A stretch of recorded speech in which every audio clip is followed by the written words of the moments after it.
7 दिन धरी विश्व शांति महायज्ञर आयोजन जगतसिंहपुर जिला एरडंगा दास साही स्थित राधाकांतर पवित्र पीठ प्रांगण में विश्व शांति महायज्ञ अनुष्ठित होगाकू जाउछि। एथिनेई विश्व शांति महायज्ञ क्रियानुष्ठान कमिटी पक्षरु एक सांबादिक सम्मेलन और प्रस्तुति बैठक अनुष्ठित हो जाइछि। एही कार्यक्रम में बहु साधुसंत ज्ञानी गुणी व्यक्ति माने जोग देबार कार्यक्रम रहिछि।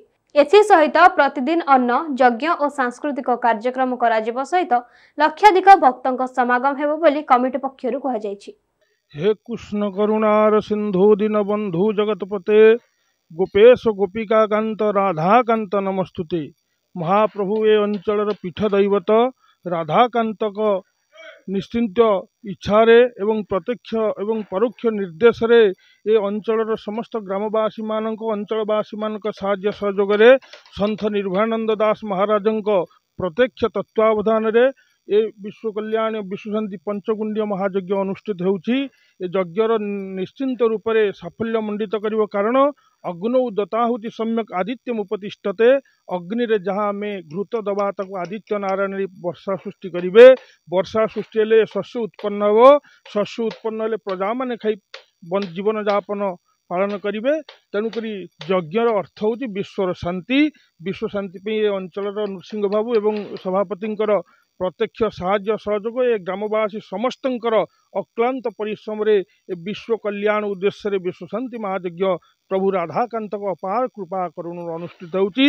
मु विशेष भाव में जड़े वैदिक कर्मकांडविद मु समस्त अंचलवासी को अनुरोध करुच्ची एवं समस्त को निवेदन करुच्ची समस्ते आसी ए यज्ञ उपस्थित होई प्रभु कल्याण प्रभु कृपा कल्याण करिवार हुंतु। जय जय प्रभु राधाकांत। लक्ष्य रोचे आमर ये समग्र विश्वर शांति प्रतिष्ठा करने आमर ये जो अंचल सबुठारु बड़ यज्ञ पंचकुंड यज्ञ ए हजार हजार लोक समागम हे जो 24 रु 31 तारीख पर्यंत जो अनुष्ठित हे यज्ञ ए विभिन्न प्रांतर साधु सन्त मध्य जोगदेवे। आमर 25 तारीख होची कलश यात्रा। एवं आम अंचल समस्त को अनुरोध करुँ कलश यात्रा से जोगदान करेंगे। तत्सहित ये जो 7 दिन व्यापी जो यज्ञ हे सबुदिन हजार हजार लोक एठारे जोगदान करने आम समग्र अंचल लोक मान को अनुरोध करुचु। 31 तारीख दिन आमर पूर्णाहुति हे आमर बाबा अरूपानंद महाराज जी जोगदेवे एवं ए यज्ञ को परिचालना कर पूज्य स्पद निर्भयानंद सरस्वती से 24 रु 31 तारीख पर्यंत आम ग्रहण रे आमको समस्त प्रकार सहयोग करेंगे।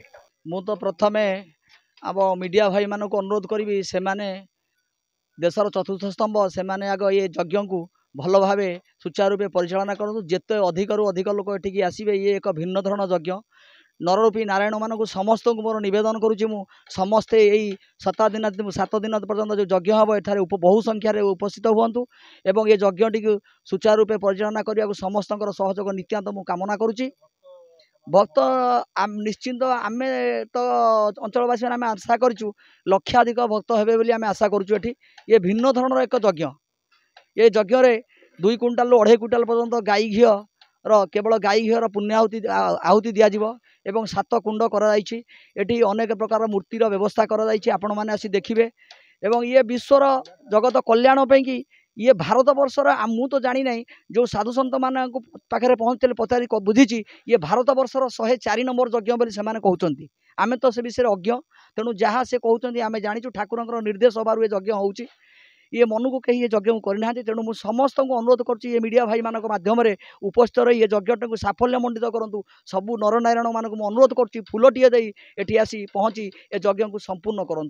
जगतसिंहपुर श्रीराज साहू का रिपोर्ट नीलाद्री साय मीडिया लाइव। तेज ये खबर पर आम चैनल को लाइक शेयर सब्सक्राइब करूँ। रोचु नमस्कार।